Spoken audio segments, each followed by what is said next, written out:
नमस्कार, आप देख रहे हैं पीएसएन मीडिया। मैं प्रमोद कुमार सक्सेना।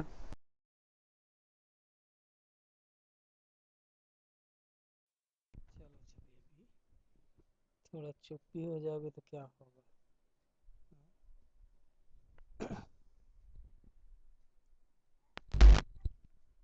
यूपी के मोस्ट वांटेड गैंगस्टर विकास दुबे गुरुवार को उज्जैन में पकड़े जाने के बाद से टेंशन में था। विकास ने उज्जैन से कानपुर तक के 12 घंटे के आखिरी सफर में रात भर में एक झपकी तक नहीं ली थी। शायद उसे इस बात का अंदाजा था कि पुलिस कुछ खेल कर सकती है।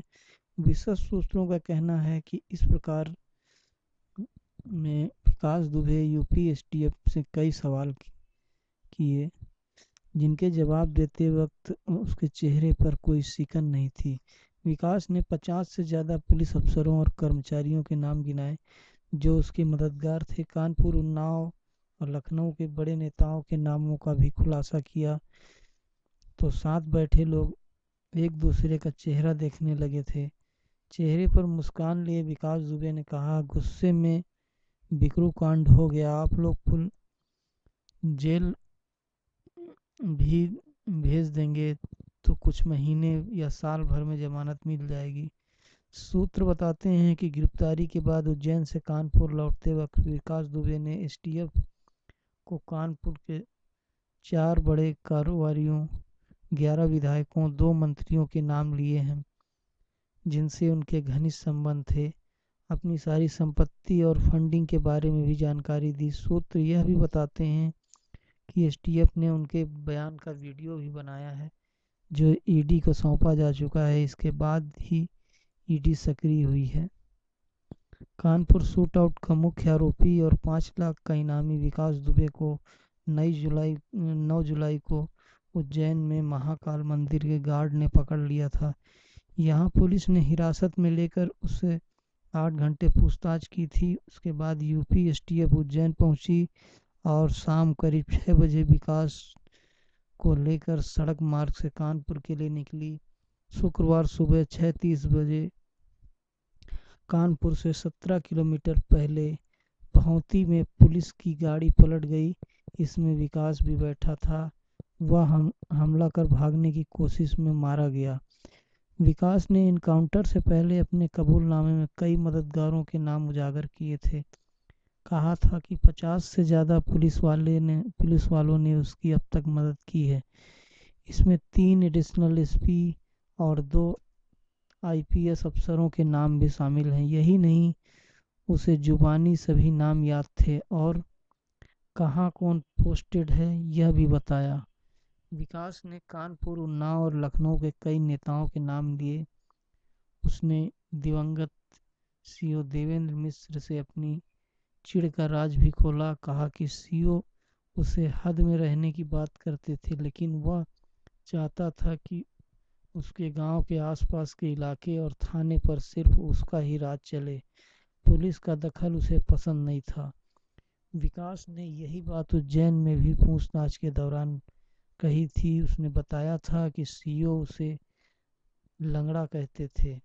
मेरे क्षेत्र में मुझे ऐसा कैसे कोई कह सकता था, इसलिए सोच रखा था कि इसे एक दिन निपटाऊंगा। सीओ से चिढ़ थी, अन्य पुलिस वालों का क्या दोष था? इस सवाल के जवाब में विकास ने अफसोस जताया। उसने कहा कि गुस्से में इतना बड़ा कांड हो गया, लेकिन इतनी बड़ी कार्रवाई हो जाएगी इसका भी अंदाजा नहीं था। उसे लग रहा था कि उसके खास लोग उसे बचा लेंगे। रास्ते में वह कई बार खुद पुलिस वालों से पूछता रहा कि आगे क्या करने वाले हैं। विकास को लगता था कि पुलिस उसे जेल भेजेगी, इसलिए वह निश्चिंत था। कुछ महीने या साल भर में जमानत में बाहर आ जाएगा। अब तक विकास के अलावा उसके करीबी प्रभात बरुआ, अमर दुबे, प्रेम प्रकाश पांडे, अतुल दुबे का इनकाउंटर हो चुका है। नामजद में 21 आरोपियों में से 12 अभी भी फरार हैं। वहीं चौबेपुर के सो रहे विनय तिवारी, दरोगा के शर्मा समेत 12 लोग की भी गिरफ्तारी हुई है। कानपुर के चौबेपुर थाना के बिकरू गांव में 2 जुलाई की रात गैंगस्टर विकास दुबे और उसकी गैंग ने 8 पुलिसकर्मियों की हत्या कर दी थी। अगली सुबह से यूपी पुलिस विकास गैंग के सफाये में जुट गई। गुरुवार को उज्जैन के महाकाल मंदिर से सरेंडर के अंदाज में विकास की गिरफ्तारी हुई थी। शुक्रवार सुबह कानपुर से 17 किलोमीटर पहले पुलिस ने विकास को इनकाउंटर में मार गिराया। गैंगस्टर विकास दुबे का शुक्रवार सुबह कानपुर शहर से 17 किलोमीटर पहले एनकाउंटर कर दिया गया। शाम करीब 6 बजे कानपुर के हैलट अस्पताल में 3 डॉक्टर अरविंद अवस्थी, शशिकांत मिश्रा और विपुल चतुर्वेदी के पैनल ने करीब 2 घंटे वीडियोग्राफी के बीच पोस्टमार्टम किया। विकास के सीने से 2 गोली बरामद हुई, जबकि 1 गोली कमर में लगी थी। पोस्टमार्टम पूरा होने के बाद विकास का शव उसके बहनोई सिवली के रहने वाले दिनेश तिवारी को सौंपा गया। पुलिस अंतिम संस्कार में शामिल कराने के लिए पत्नी ऋचा दुबे और बेटे को लेकर भी पहुंची थी। शव का भैरव घाट पर विद्युत सौदागृह में अंतिम संस्कार किया गया। भैरव घाट पर अचानक विकास दुबे की पत्नी मीडिया पर भड़क गई। वे मीडिया कर्मियों को गालियां देती नजर आई। उन्होंने कहा, वक्त आने पर सबका हिसाब होगा। कहा कि पहले एनकाउंटर कराते हो, फिर न्यूज़ चलाते हो। लोगों ने पूछा कि क्या आपके पति ने गलत नहीं किया था, तो 4 बार हाँ कहकर जवाब दिया। विकास दुबे के पिता गांव में थे। उन्होंने कहा कि हमें किसी ने बताया कि हमारा बेटा मारा गया है, लेकिन जो हुआ वह अच्छा हुआ। अंतिम संस्कार में जाने के सवाल पर उन्होंने उल्टा सवाल कर दिया। कहा कि मैं उसके अंतिम संस्कार पर क्यों जाऊं। हम हमारा कहा वो मानता था तो आज इस दशा को क्यों प्राप्त होता। उसने हमारी कभी मदद नहीं की। साल 2001 में विकास दुबे ने सिवली थाने में घुसकर राज्य मंत्री संतोष शुक्ला की हत्या कर दी थी। उनके भाई मनोज शुक्ला ने कहा कि मुझे न्याय मिलने में 19 साल लग गए।